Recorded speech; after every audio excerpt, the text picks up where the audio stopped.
পেলনীয়া সামগ্ৰী হ'লগৈ এটি শিশুৰ বাদ্যযন্ত্ৰ।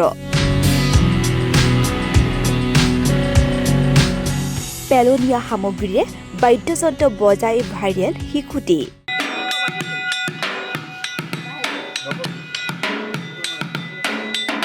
পাকঘৰৰ সামগ্ৰীৰ পৰা বাথৰুমৰ বাল্টিলৈকে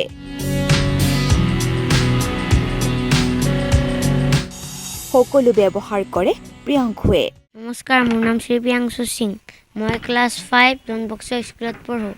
মই ড্ৰাম বজাইছোঁ, টিং, বাল্টিং আৰু গেলান।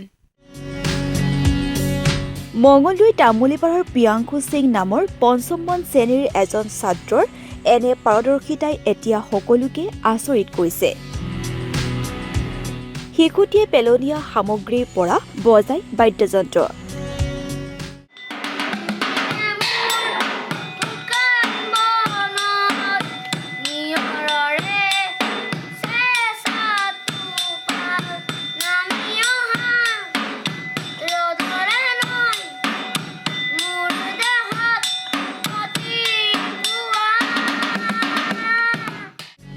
পাকঘৰৰ সামগ্ৰীয়ে হওক বা পেলনীয়া সামগ্ৰীয়ে হওক, যি হ'লেও বাদ্যযন্ত্ৰ হিচাপে লৈ আৰম্ভ কৰে সংগীতৰ অনুষ্ঠান।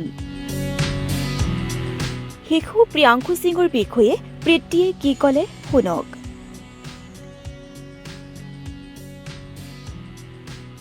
ইয়াৰ তাৰমানে সৰুৰ পৰা বহুত ইচ্ছা আছিল, মানে কি ই তাৰমানে ক্লাছ 1ৰ পৰাই মানে পাকঘৰৰ যিমান সামগ্ৰী থাকে চববিলাক উলিয়াই আনি কেনে তাৰমানে সি এই বজাই থাকে। চেনিৰ টেমা, নিমখৰ টেমাৰ পৰা আৰম্ভ কৰি ঘৰৰ কাঁহী বাচন চব।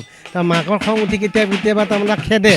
আৰু বৰমাহঁতৰ বাথৰুমৰ গা ধোৱা বাল্টি, ককাকৰ গা ধোৱা বাল্টি, এইবিলাক তাৰমানে ৰাতিপুৱা আহি দেখা পায়, তাৰমানে এটাও নাথাকে। তাৰপিছত আৰু ৰাতিপুৱা যেতিয়া বিচালে আমাৰ বস্তিৰ পিছফালে তাৰমানে গোটেই বাল্টিবিলাক পৰি থাকে। তেতিয়া আৰু তাক তাৰমানে গালি পাৰে আৰু তাক তাৰপিছত আমি বহুত দিনৰ পৰা তাক ভাবি আছিলোঁ। তাৰপিছত আৰু ইউথ ক্লাবত, মঙলদৈ ইউথ ক্লাবত পংকজ ছাৰৰ তাত মানে তাবলাৰ প্ৰশিক্ষণত যোৱা বছৰ নামভৰ্তি কৰি দিলোঁ। এইবাৰ সি প্ৰথম পৰীক্ষাটো দিব। তাৰপিছত আৰু এতিয়া তাৰমানে সেনেকৈ আৰু ই এটা মানে কি আৰু দামৰ বাল্টি, কাঁহী, তাৰপিছত এই মবিলৰ মানে গেলান, এইবিলাক লৈ কেনে প্ৰেক্টিছ কৰি থাকোঁতে মাকে মনে মনে এটা ভিডিঅ' কৰি মানে ফেচবুকত আপলোড কৰি দিছিল।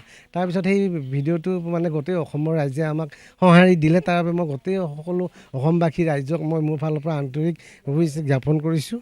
আৰু মই তেখেত আশীৰ্বাদ কৰক যাতে আমাৰ যেন ভৱিষ্যতে যাতে আৰু দুখোজ ওপৰলৈ আগবাঢ়ি যোৱাত আপোনালোকৰ সহায় সহযোগ মই ভৱিষ্যতলৈও বিচাৰিছোঁ।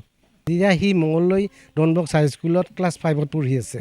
পঢ়া শুনাত এনেই বাৰু ইমান তাৰমানে বেয়াও নহয়, পঢ়া শুনাত বাৰু ঠিকে আছে। পঢ়াৰ মাজতো আৰু ই এইবিলাক তাৰমানে বাদ্যযন্ত্ৰবিলাকো ই মানে চলাই যাই আছে আৰু। মঙলদৈৰ পৰা প্ৰবীণ বৰুৱাৰ ৰিপৰ্ট, টিভি নিউজ।